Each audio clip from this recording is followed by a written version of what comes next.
सच्चिदानंद भगवान सनातन धर्म की अध्यात्म सबसे अधिक रहस्यमय।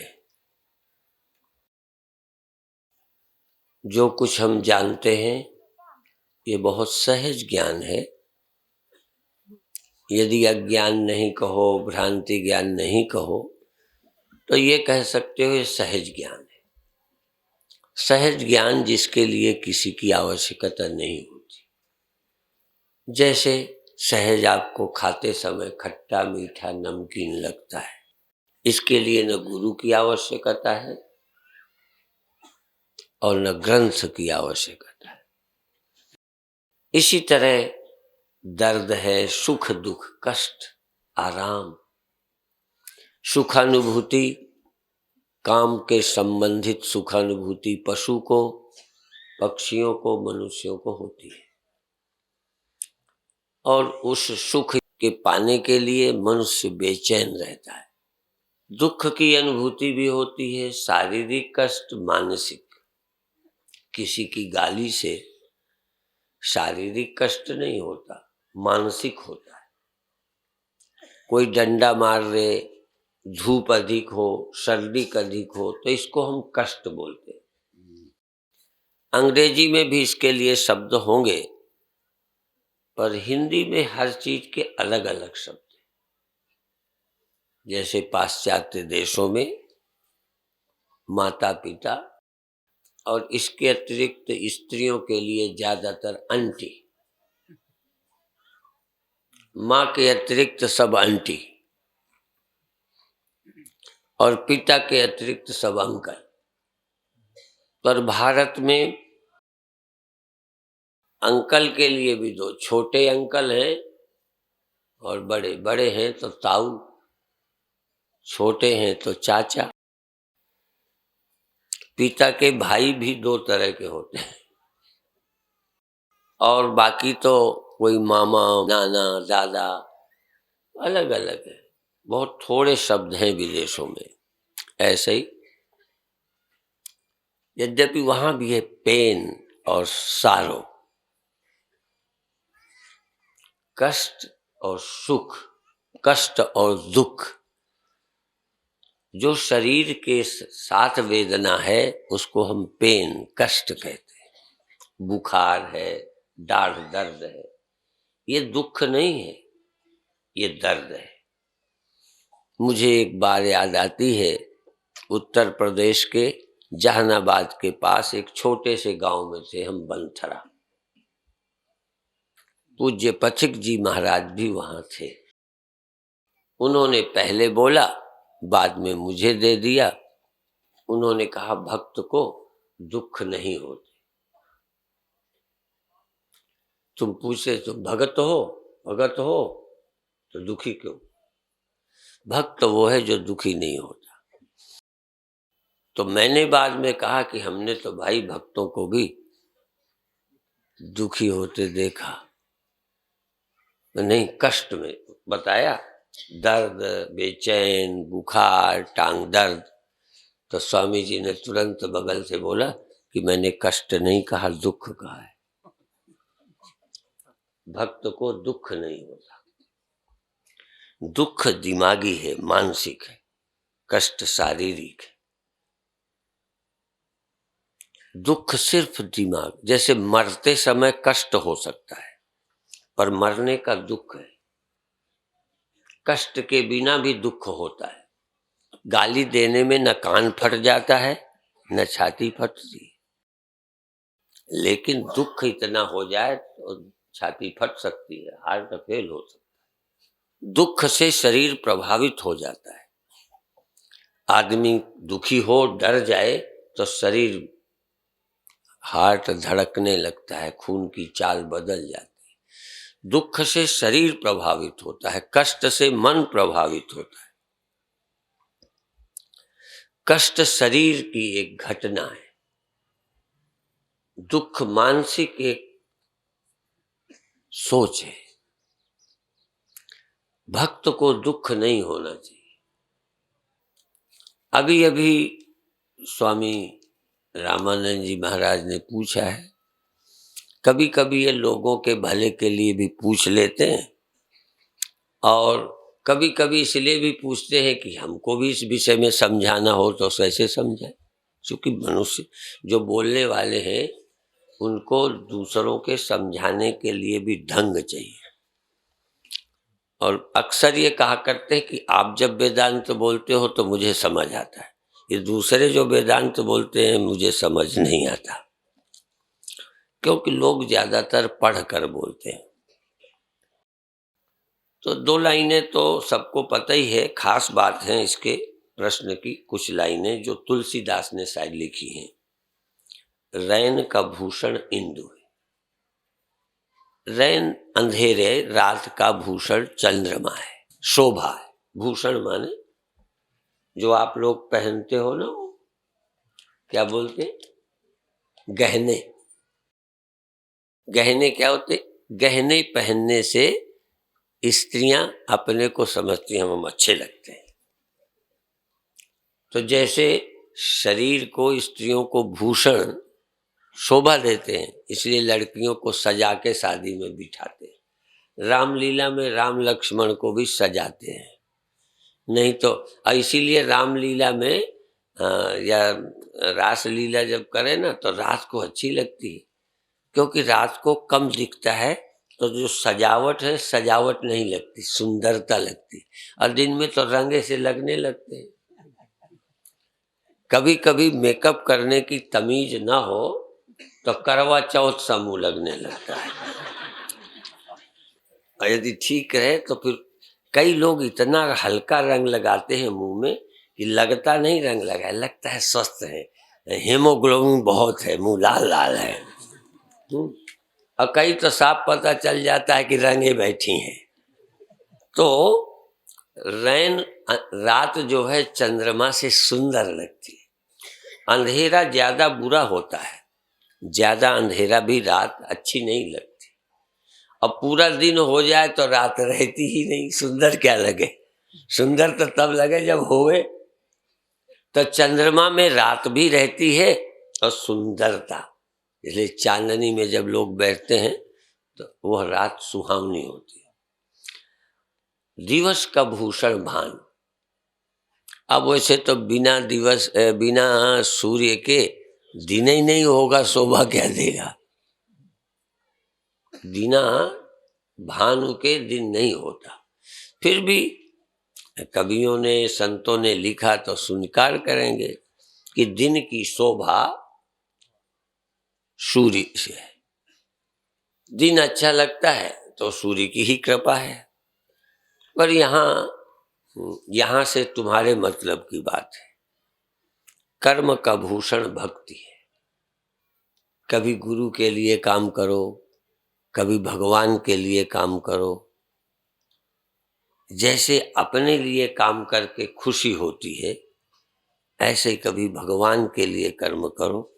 जैसे अभी सदस्य बनाने की चर्चा चल रही है, ये भी भक्ति का एक हिस्सा है। आप जिसके भक्त होगे उसके काम करने में खुशी अनुभव होगी।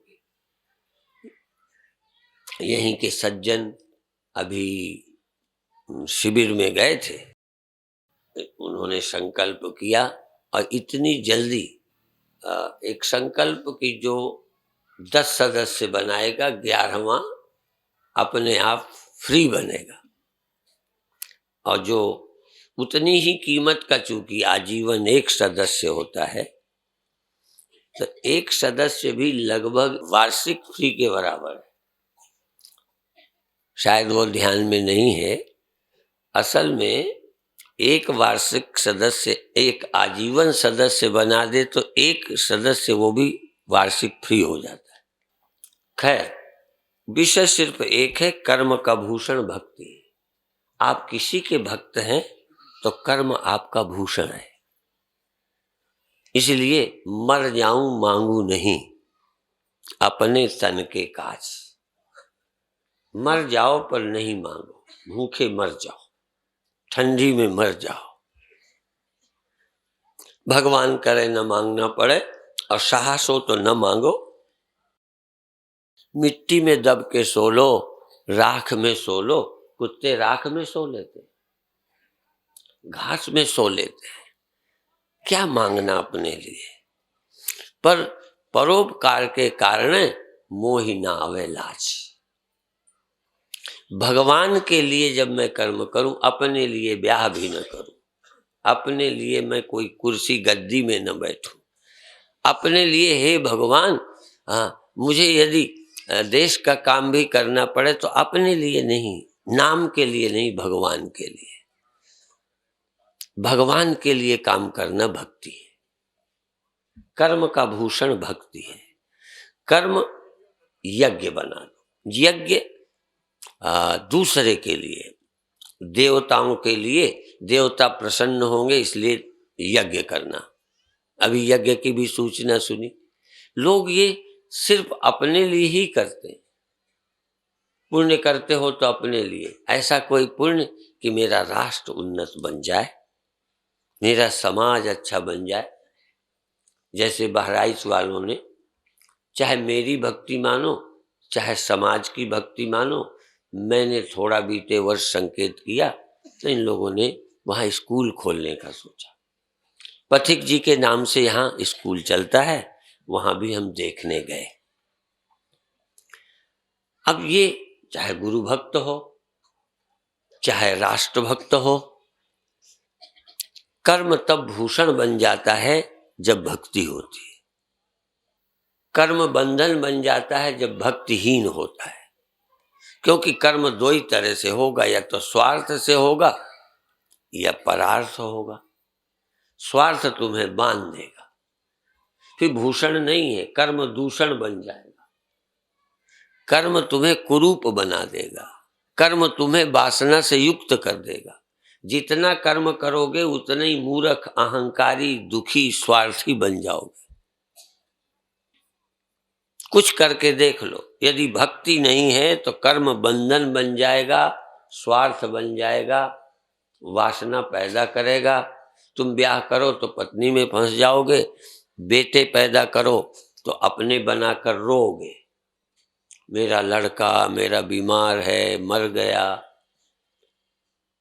तुम्हारे कर्म से लड़का हुआ, कर्म तो तुमने समाज के लिए किया था, ये भगवान की सृष्टि चलाने के लिए किया था। किसी के मन में ख्याल आता है कि भगवान का संसार चलाने के लिए मैंने ब्याह किया है? अपना वंश चला रहे हो, भगवान का नहीं। कभी सोचो, आप अपना वंश चलाते हो तो वंशनाश का डर है, दुख है। भगवान का चलाते हो, भगवान की दुनिया तुम्हारे ही सहारे तो चल रही है। तुम्हारी दुनिया भगवान की दो है ना।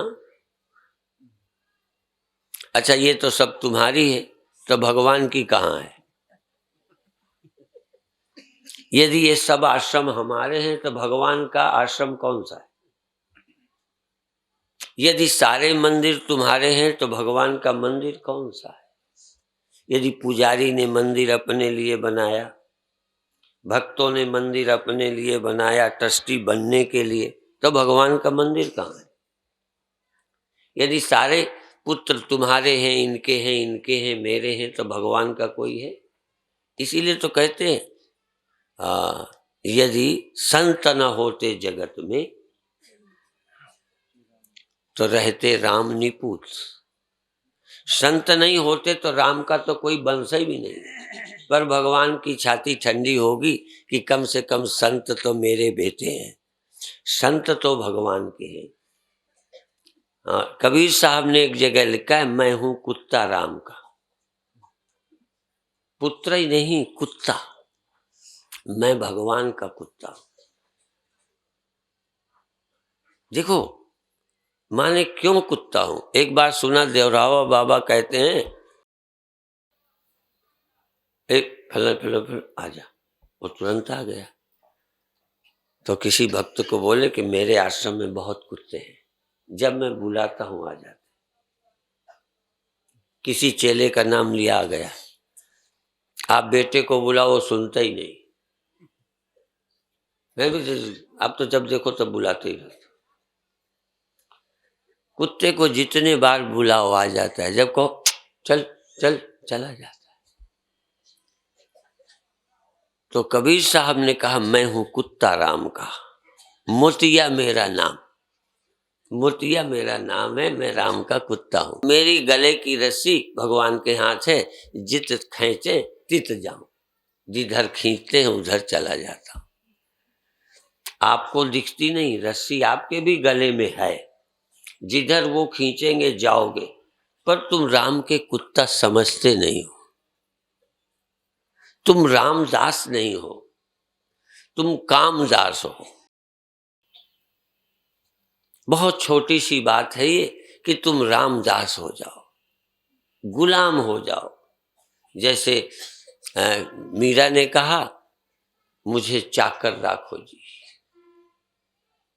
मुझे चाकर, नौकर भी नहीं, चाकर। बीच में आंदोलन चले, बंधुआ मजदूर। बंधुआ मजदूर माने जो काम के बाद भी स्वतंत्र नहीं है, चाहे तो और जगह नहीं जा सके, उसे बंधुआ मजदूर बोलते हैं। चाकर भी ऐसे, मुझे चाकर रखो, गुलाम बना लो। आजकल तो कर्मचारी स्वतंत्र हैं, बंधुआ नहीं है। 8 घंटे तुम्हारे, बाद में तुम्हारे नौकर नहीं है। पहले जितनी देर ड्यूटी उतनी देर तो थे ही, 24 घंटे वहीं रहना। रात को वर्षा होने लगे, सब गेहूं उठाओ, रात को कुछ होने लगे, ये काम करो। कोई नहीं कह सकता मैं 8 घंटे का नौकर हूं। हम भगवान के 8 पहर, भगवान के, ये नहीं कि रात हमारी कि दिन। हम दिन के मलुअर नहीं, कोई रात के नहीं, 24 घंटे हम भगवान के हैं। हम भगवान के बंधुआ, सुबह से शाम तक भगवान का ही काम करें। ब्याह भी भगवान के लिए, तलाक भी भगवान के लिए, सन्यास भी भगवान के लिए, युद्ध भी भगवान के लिए, पूजा पाठ ही भगवान के लिए। नहीं कि जब हम बैठे यही पूजा है। मैं भगवान के काम में लगा हूं, युद्ध भी पूजा है, यज्ञ है। इसलिए कर्म का भूषण भक्ति है। भक्ति है तो आपका कर्म भूषण है। यदि भक्ति नहीं है तो कर्म आपके लिए दूषण है, बंधन है। आपको कर्म बांध लेता है। कर्मणा बध्यते जंतु, कर्म से व्यक्ति बंध जाता है। कर्म से पहले तो कर्म करते हो फल के लिए, फलासक्तो निबद्धते। जब भी कर्म करोगे तो पहले सोच लोगे क्या पाना है। चुनाव के पहले मन बन गया क्या करेंगे, धनी बनेंगे, नाम कमाएंगे, भविष्य बना लेंगे। 5 साल का मौका मिलेगा तो जिंदगी भर में नाती पोतों का इंतजाम कर लेंगे।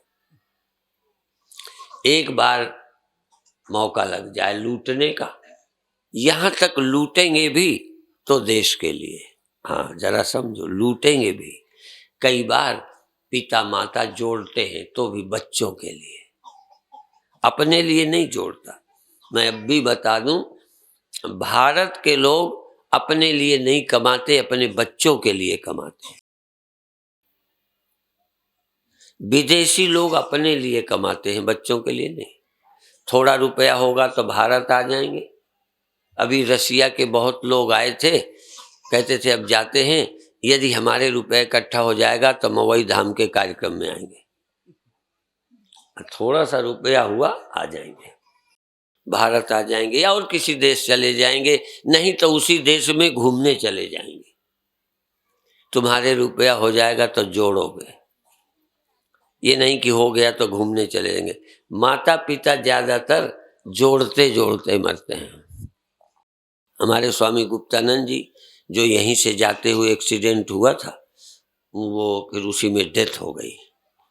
वो बोला करते थे कि जोड़त जोड़त दुनिया मर गई, मौज लिया खरचंगा ने, और खोदत खोदत हाँ मौज लिया भुजंगा ने। तो कई बार हाँ सींचत सींचत माली मर गए और भौरंगम, हाँ, उसने फूलों का आनंद लिया। तो विदेशी लोग इसको मौज समझते हैं कि कमाओ और खाओ, कमाओ और घूमो और पहनो और ओढ़ो और देखो और सुनो, अपना कमाई अपने आप खर्च करके जाओ। किसके लिए जोड़ना? नकल। अभी कमाओ, 7 दिन कमाओ, फिर 7 दिन घूमो, फिर 1 महीने कमाओ, फिर 10 दिन घूमो, देश विदेश जाओ। किसके लिए जोड़ना? यद्यपि ये भी एक अच्छा है, भारत यही सीख ले तब भी बड़ी बात है। दूसरी इससे ऊंची है कि मैं अपने लिए जीता ही नहीं हूं, अपने परिवार के लिए, अपने देश के लिए। कमाऊंगा तो देश के लिए, कर्म करूंगा तो भगवान के लिए। कर्म मुझे क्या देगा? भोगी बनाएगा, बांध देगा, पराधीन कर देगा। यदि जवानी न होती तो तुम बंधे न होते। जवानी ने कर्म के सुख में बांध दिया, पुत्र ने तुम्हें बांध लिया। यदि तुम भगवान के लिए शादी करते, भगवान के पुत्र होते, या देश के लिए, जैसे कई लोग कहते हैं कि चुटकुले सुनाते हैं कथा वाले कि एक के 2 लड़के थे, ये 2 होंगे 3 होंगे, कथा करने वाले जितने पैदा कर लें, जितने में उनका काम चल जाए, कथा की शोभा बन जाए। वो कहते हैं हमारे 2 पुत्र हैं, एक जो है टीचर है और एक डॉक्टर है, लोगों का इलाज करता है, एक मास्टर है और एक मिलिट्री में है। 3 हैं, तीनों देश की सेवा कर रहे, समाज को ज्ञानी बना रहे, समाज को स्वस्थ बना रहे, देश की सुरक्षा में लगे हैं। 3 हैं, तीनों काम में लगे। और माँ खुश है, पिता खुश है। एक कहते मेरे 8 हैं। कहने लगे वो क्या करते हैं? कहें 2 जेल में हैं, 2 फरार में हैं, 2 क्या है, वो शराब पिए कहीं रोड में पड़े हैं। पूरी गिनती करा दी, सब अच्छे काम में लगे। तो देखो, तुम्हारी ये इंद्रियां, तुम्हारा शरीर, तुम्हारा ये सब भगवान के काम में लग जाए। तुम्हारा देह बच्चे पैदा करने में, बच्चे देश के काम में, तो तुम्हारा देह देश के काम में लग जाए। तुम्हारी दुकान, तो आपका शरीर भी भगवत कार्य के लिए हो, तो कर्म आपका भूषण है। ईमानदारी की बात है। आपको अलग से भक्ति करने की जरूरत नहीं कि कमरे में बैठकर भक्ति हो सकती है। प्रत्येक कर्म भक्ति है यदि भक्ति से किया जाए। पर लोग कहते हैं राग द्वेष ये जो है बैठे हुए हैं अंतःकरण में, बुद्धि में, इंद्रियों में, ये भगवान को भोग नहीं लगाए। तुम्हारा कर्म भोक्तारम यज्ञ तपसाम सर्वलोक महेश्वरम। आपके कर्म का फल भगवान तक जाता ही नहीं। जो कर्म करते हो, तुम्हारे कर्म का भोग, तुम्हारे कर्म का फल भगवान नहीं खा पाते। ये रावण अंदर बैठा है, खा जाता है। पुण्य का भी खुद खाता है, पुण्य भी खुद खा जाता है। तुम कौन सा कर्म है जो भगवान की प्रसन्नता के लिए किया है? कौन सा कर्म गुरु की प्रसन्नता के लिए किया है? कौन सा कर्म है जो तुमने तो शादी भी की तो पिता की तो छाती जल रही, तुम लव मैरिज कर रहे हो। तुम्हारी तो शादी भी सारे देश को आग लगाने वाली है, बुजुर्गों का खून जलता है और तुम मन की करते हो। ये नहीं कि पिता की प्रसन्नता जिसमें होगी वो हम करेंगे, वो हमको गरीब के साथ ब्याहेगा तो हम रहेंगे, असुंदर के साथ ब्याह करेगा तो रहेंगे। ये बात केवल लड़कियों पे लागू नहीं, तुम पर भी लागू होती है। तुम भी छटनी करते हो, बाप दुखी रहता है। तुम कोई बड़े देवता नहीं हो, तुम सोचते हो कि मैंने लड़कियों को कहा है। बाप की पसंद की शादी नहीं, परमात्मा की हित का कर्म नहीं। परमात्मा जो चाहते हैं वो हम नहीं करते, हम मनमुखी हो गए हैं। मनमुख होता है गुरुमुख। भगवान कहते हैं तू मेरे मन वाला हो जा, तेरा अपना मन ना हो। मेरे मन के अनुसार तू चल। गुरुमुख का मतलब गुरु के अनुसार चलना, पिता के अनुसार, पितृभक्त का मतलब पिता के अनुसार चलना, अपने लोक मर्यादा के अनुसार चलना, हमारी परंपरा जिसको अच्छा मानती है, जिससे हमारी जाति खुश होती है, गौरव समझती है, वैसे काम करना। यह है कर्म का भूषण। विवाह भी तुम्हारा भूषण है, युद्ध भी तुम्हारा भूषण है, जो तुमने देश के लिए लड़ाई की है, भूषण है, अपने लिए नहीं। चुनाव भी भूषण है, यदि तुमने राष्ट्र के लिए चुनाव लड़ा है। अब तुम देखो, यहां तो कई बार चुनाव जीतते ही गुंडों का बोलबाला हो जाता है, सैया भय कोतवाल हमें डर किसका है। मेरे सैया कोतवाल हो गए, हमें छुट्टी मिल गई, अब हमें क्या डर है। असल में भगवान के भक्त हो जाओ तो आपका हर कर्म भूषण बन जाए। भक्ति का भूषण ज्ञान, और भक्ति अंधविश्वास नहीं है। हमने मनौती की ये हो जाए तो, एक की भैंसें खो गई थी, हाँ भैंसें, 3-4 दिन ढूंढता रहा, नहीं मिली, बड़ा दुखी था। उसने मनौती के हे भगवान मिल जाए, फिर ये भी कहा इतने दिन मैंने भक्ति की, मंदिर भी बनवाया, मिल जाए, भैंसें नहीं मिली। मंदिर से ठाकुर जी को उठा कर तालाब में फेंका। जब फिर भैंसें आ गई, तब फिर ढूंढ के लाया, और फिर कहता है पहले ही ढूंढ देते तब मुझे तालाब में न फेंकना पड़ता।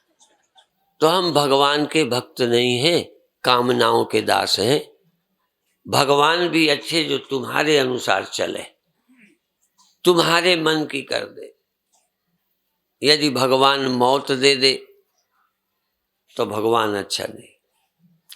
यहां तक तुम चाहो और तुम्हारे घर न जाएं, विशेष करके यदि तुम ज्यादा मेरी सेवा में लगे हो ना, सेवा में लगे के पीछे भी कहीं सूक्ष्म में स्वार्थ रहता है।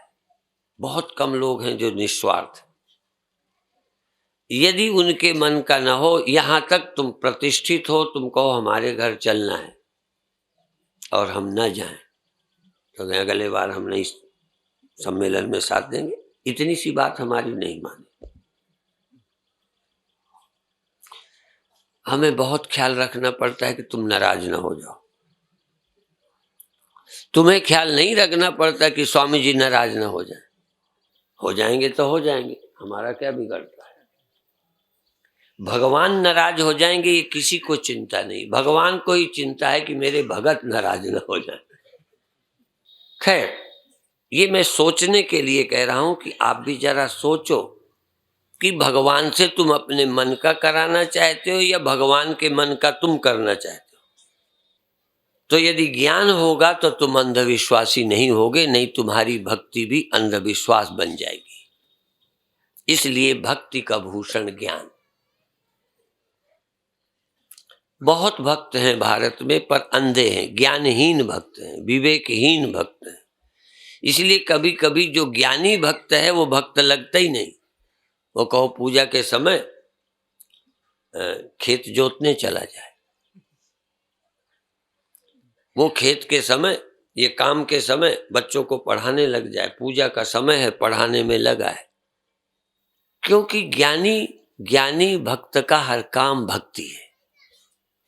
अंधविश्वासी की भक्ति है मंदिर, फला, ये दान। आप तो जानते हो भगवान तो चोरी भी करते हैं, झूठ भी बोलते हैं, सूर्य को भी ढांकते हैं, छल करते हैं। अब परम पवित्र परम दिव्य है। भगवान कृष्ण सूर्य को ढक करके भी दिव्य हैं। क्यों? उनको ये दिखता है कि यही हित है। यदि मैं यहां छल नहीं करता तो समाज का अहित हो जाएगा। जैसे मां कभी कभी बच्चे को डांटती है, बच्चे का डांटना माँ का बैर नहीं है। माँ बैर से नहीं डांटती, हित के लिए डांटती है। शायद तुम्हें ख्याल भी ना हो, आप बच्चे को जब डांटते हैं तो दुश्मनी मानते हैं। कभी कभी कई लोग मुझे नहीं अच्छे लगते, तो क्यों नहीं अच्छे लगते? मैं तुमसे जलता हूं क्या? चाहता हूं कि तुम और अच्छे बनो, तुम भी सुखी होगे, राष्ट्र भी अच्छा बनेगा। इसलिए जहां कर्म का भूषण भक्ति है, तहां भक्ति की शोभा ज्ञान है। नहीं तो फिर तुम मंदिर से भगवान फेंक आओगे। भगत तो वो भी था, पर भगवान को फेंक आया। वो राष्ट्र का, समाज का भक्त है। तुमने चुनाव में वोट नहीं दिए तो तुम्हें मरवा दिया। ये सब भक्त हैं। कई बार प्रधान को ही मरवा देते हैं। ये नहीं कि यदि अच्छा प्रधान है तो यही जीते। हमने चाहा एक जगह कि चुनाव ही ना हो, सर्वसम्मत से चुना जाए। सरकार इनाम भी लगाती है। सर्वसम्मत से यदि गांव का प्रधान चुना जाए तो कुछ 50,000। अब कई बार 500 घर का गांव है, 500 मनुष्यों का गांव है, एक प्रधान चुन करके 5 साल में 50,000 फ्री मिलता है। पर इस देश के मनुष्यों को अकल नहीं आई। अरे भाई, गांव में कोई तो अच्छा होगा जिसको सर्वसम्मत से कहो, जो बेईमानी नहीं करेगा, तुम्हारा भला करेगा, खा नहीं जाएगा, उसको कर दो आगे। पर जिन्हें खाने का शौक है, ईमानदार भी अच्छा नहीं लगता। चोरों को, चांदनी की बात थी ना, चंद्रमा किसका भूषण है? रात का। चोर से पूछो, चोर को चांदनी रात अच्छी नहीं लगे, लगता है यार ठीक नहीं, और अंधेरा हो जाए, बादल ही आ जाए तो मुझे जाने का, अंधेरा हो जाए, कोई देखे ना।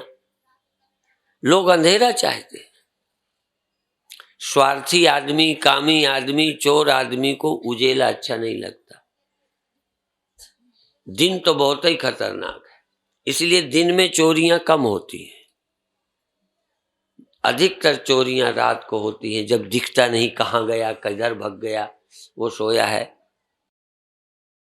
तो देखिए, चांदनी रात चोर को अच्छी नहीं लगती। गोस्वामी जी ने भी कहा है, चोर ही चांदनी रात न भावा। चोर को चांदनी रात अच्छी। इसका मतलब अच्छी लगना हमारी निस्वार्थता पर भी निर्भर है। बहुत ईमानदार आदमी होवे, वो भी कई बेईमानों को अच्छा नहीं लगता कि ईमानदार की यदि छवि बन गई तो वही इलेक्शन जीतेगा, अब बेईमान को भी जीतना है। अब चूंकि बेईमान जीतना चाहता है, लाभ गद्दी का लेना चाहता है, प्रधानी का, विधायकी का इस्तेमाल अपने लाभ में करना है, तो ईमानदार को चाटे क्या? ईमानदार तो उसके लिए बाधा बनता है। ये मत समझना कि बेईमान के ही बेईमान विरोधी होते हैं। ईमानदार के सबसे ज्यादा विरोधी होते हैं, क्योंकि वो एक बार आया तो किसी को आने न देगा। पर दुर्भाग्य है कि ऐसे ईमानदारों की भी संख्या कम हो गई। जब तक कुर्सी में नहीं तब तक ईमानदार। बड़ी ऊंची बात करते हैं, कुर्सी में जाते दिमाग खराब हो जाता। ऐसे जब तक तुम साधु नहीं बने ना, तुम्हारा तराजू और है। साधु कैसा होना चाहिए? ऐसे होना चाहिए, ऐसे होना चाहिए, ऐसे। साधु की व्याख्या गृहस्थ से पूछो, और गृहस्थ की व्याख्या साधु से पूछो, बढ़िया करता है। पर यदि तुम साधु बन जाओ तो व्याख्या बदल जाएगी। ऐसे संत होने चाहिए। एक आदमी कहने लगा, संत ऐसे होते हैं? ऐसे होना चाहिए। मैंने कहा, यार होके दिखाओ। अभी तो तुम गृहस्थ हो, इसलिए तुम व्याख्या करते हो। तुम बन जाओ पहले, फिर देखते हैं तुम कितने अच्छे हो। ये भी बड़ा विचित्र है। ज्ञानी के अंदर ये होना चाहिए, संत का हृदय होना तो चाहिए, ये सच है। पर तुम तब तक, ये जो तराजू होता है ना, तराजू बेईमान नहीं होता। त्यागानंद जी बहुत बताया करते हैं, तराजू बेईमान नहीं होता। जब जब माल लेते हो तब तौलने वाले से लगता है कि हर बार थोड़ा एक आम ज्यादा दे दे, थोड़ी सी मूंगफली ज्यादा लेते समय। यदि हमें मूंगफली लेना है, सेव लेना है, अनाज लेना है, तो हर बार थोड़ा 10 ग्राम ज्यादा आवे, और जब देना हो तो हर बार 10 ग्राम कम जाए। और नहीं कर पाए किसी कारण, चूंकि सामने सतर्क लोग हैं, तो दिल तो करता ही रहता है यार कैसे हो कि थोड़ा मार ही दो, इसको बोलता है। तो देखो तराजू बेईमान नहीं है, लेने देने वालों की नीयत। इसलिए धर्म बहुत नहीं है, धर्म एक सिद्धांत है, धर्म एक तराजू है, समता। तो भक्ति का भूषण ज्ञान, बिना ज्ञान के सच्ची सुंदर भक्ति नहीं हो सकती। सुंदर भक्ति ज्ञान से ही होगी, शोभावान भक्ति। इसीलिए भगवान ने कहा मेरे 4 भक्त हैं, एक आर्थ है, एक अर्थार्थी है, एक जिज्ञासु है, एक ज्ञानी है। ज्ञानी भगवान का बड़ा भक्त है, सुंदर भक्त है, निस्वार्थ भक्त है। बाकी तो भगत है मतलबी, टिकट मिल गया तो भगत, नहीं मिला तो भगवान को भी गाली, पार्टी को भी गाली। तुम अपने को भी नापो, जब भी तुम्हारे मन का नहीं होता वो तुम्हें दुश्मन लगने लगता है। जो उस कामना में बाधा बनता है, वोट नहीं देता, वो दुश्मन लगता है। असल में ज्ञान के बिना कोई सच्चा भक्त नहीं हो सकता। वो भक्ति में भी रोता है, कई राष्ट्र भक्ति करके भी रोते हैं, कहते हैं हम तो भक्ति में मारे गए, उसने तो लूट लिया, उसने तो कोठी बना ली, उसने लड़कों को कार खरीद ली, हम केवल राष्ट्र भक्ति में ही लगे रहे, हमें तो कुछ मिला ही नहीं। ये भी कहीं ना कहीं अभी स्वार्थ छिपा है। उस भक्ति के पीछे भी कोई कामना थी, भजन करके भी जिसे चाहिए नहीं, स्वर्ग नहीं चाहिए, यज्ञ किया है स्वर्ग नहीं चाहिए, अच्छे काम किए हैं नाम भी नहीं चाहिए, हमको तो शांति चाहिए, हमें चाहिए कुछ नहीं। जिसको शांति के अलावा चाहिए कुछ नहीं, उसे शांति मिलती है। इसलिए अभी आगे और चलेंगे। भक्ति का भूषण ज्ञान, और ज्ञान का भूषण ध्यान है। ज्ञान, हाँ ये हम समझ गए, आत्मा है फलाने हैं, ध्यान व्यान नहीं रहता, आत्मा आत्मा का ध्यान नहीं रहता। मैं चैतन्य हूं, ब्रह्म हूं, मेरे सिवा कुछ नहीं है, यदि ये मेरे ध्यान में रहे तो ज्ञान का भूषण है। ज्ञान शोभामान नहीं, मंच में हम ज्ञानी हैं, बाद में शैतान है। ऊंची बातें करते श्रोता को लगता है ऐसे तो महात्माएं नहीं, और जब खाते समय, रहते समय, बोलते समय, बैठते समय, लेते देते समय जब लिफाफा फेंकता है इतने रुपये, तब पता चलेगा ये महात्मा जी ब्रह्मज्ञानी है। एक गुरुदेव के समय एक घटना है, एक अच्छे अधिकारी के यहाँ भोजन था, गुरुदेव के कारण था, हमारे लोगों के कारण नहीं होता भोजन और कि नहीं, महान लोगों के कारण। कई बार रोड चलते हाथ जोड़ते हैं तो पुरानी संत भक्ति बनी है, संतों के जोड़ना चाहिए, नहीं हमारी करतूत जानो तो हाथ ही नहीं जोड़ो। ऐसे ही गुरुदेव के प्रभाव से भोजन करने एक भक्त ले गए, परोसते में उन दाल सब्जी में कोई मिर्चे ज्यादा होंगे। अब देखो कई तो डलवाते हैं, कई को नहीं खाते। ये ठीक है कि किसी को ज्यादा मिर्चे अच्छे नहीं लगते, किसी को कम अच्छे नहीं लगते, स्वाभाविक है। मैं तो इन संतों को कहता रहता हूँ, क्यों तुम दिन भर बताते ही रहते हो ये बनाओ ये बनाओ, कौन मारे जाते हैं, जो बन जाएगा खा लेंगे। तो उस मिर्चे वगैरह पड़े होंगे तो एक संत के तुमने मिर्च डाल दिया है, ऐसे करा है। तो भक्त बोला, हाथ जोड़ के बोला, पर थोड़ा हाँ उसको भी अहम था, परिभाषा संतों की करने लगा।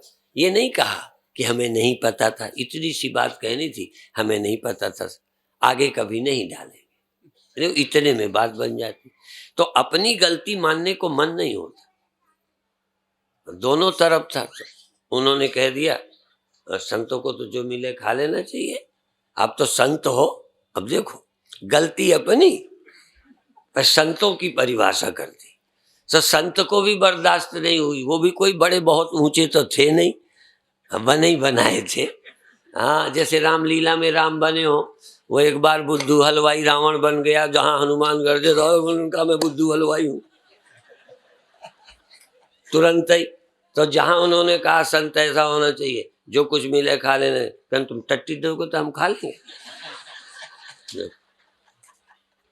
तब तो फिर हाथ जोड़ा भगत ने कि महाराज मैं नहीं जानता था कि मैं टट्टी परोस रहा हूं।